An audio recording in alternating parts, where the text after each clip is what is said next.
Sud Radio, on décrypte le monde. On décrypte le monde avec notre invité Sébastien Boussois. Bonjour. Bonjour.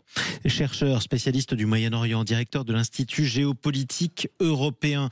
Je le disais, la réponse de l'Iran toute la nuit, des dizaines et des dizaines de missiles qui sont abattus sur Israël et qui ont fait mouche pour certains d'entre eux. C'est la nouveauté par rapport aux derniers affrontements entre l'Iran et Israël. Les opérations israéliennes qui elles-mêmes continuent en ce moment, ça veut dire que cette guerre n'est pas terminée. Non, aujourd'hui, vous savez, avec la transformation des conflits, et ce d'ailleurs depuis un certain nombre d'années, il est difficile de savoir exactement quand est-ce qu'on bascule dans un processus de guerre et quand est-ce qu'on parvient à la paix. En réalité, on se retrouve dans des situations comme l'Ukraine et comme la Russie à un moment où les choses se figent ou basculent dans une forme, entre guillemets, pardonnez-moi l'expression, de normalité. C'est-à-dire que chacun se jauge, chacun se défend, chacun cherche à se faire respecter en étant craint. Et je pense qu'Israël a évidemment marqué plusieurs points hier, suite à l'annonce notamment de la prochaine parution du rapport de l'AIEA, l'agence onusienne, qui annonçait que l'Iran était sur le point d'atteindre ce fameux seuil lui permettant d'accéder au nucléaire militaire. Donc je pense que Tel Aviv avait pour objectif de marquer le coup, de dire qu'il privilégierait toujours, avec ce régime en tout cas, les armes plutôt que la diplomatie, ce qui était un pied de nez du coup pour la Maison-Blanche, et l'Iran n'avait pas d'autre choix que de riposter, mais dans une position de fragilité claire et nette, sans l'appui de ces fameuses proxys, le Hezbollah et le Hamas, qui ont été plus que largement affaiblis, c'est le moins qu'on puisse dire, par l'État hébreu depuis un an. Et je pense que ça durera encore quelques jours. Je suis pas du tout sûr qu'on bascule dans un embrasement.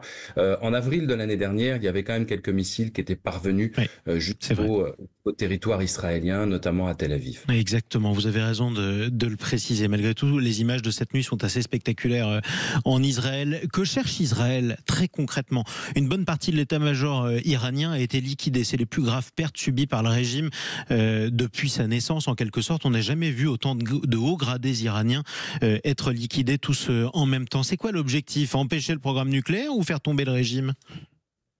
Écoutez, dans l'absolu, je pense que Benjamin Netanyahou, intimement, dans sa salle de bain le matin quand il se rase, c'est d'obtenir les deux, évidemment.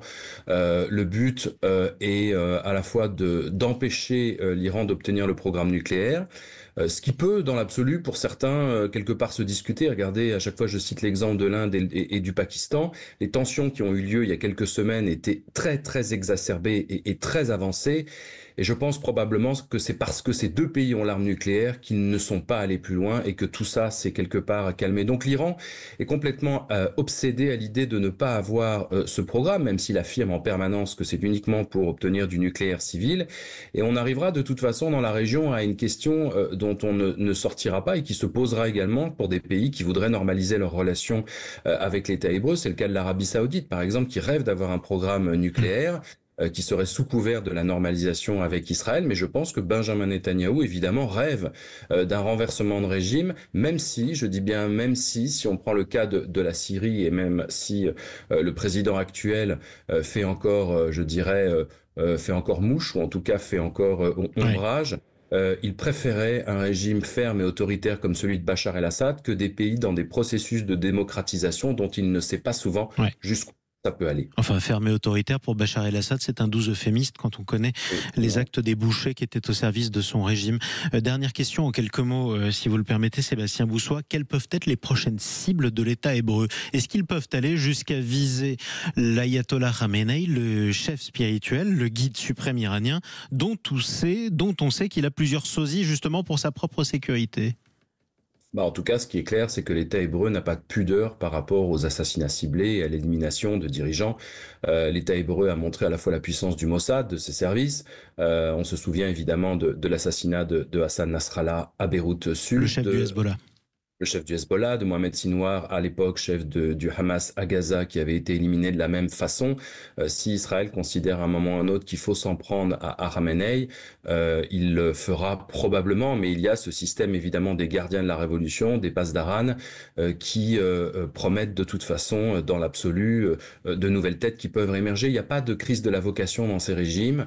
D'autres têtes peuvent évidemment émerger. Après, pour l'instant, et jusqu'à maintenant, évidemment, les cibles ont été militaires, ce qui n'a pas pas été le cas des représailles du côté iranien, qui a directement évidemment visé les villes et les civils. Y compris les zones résidentielles à Tel Aviv. C'est important de le rappeler.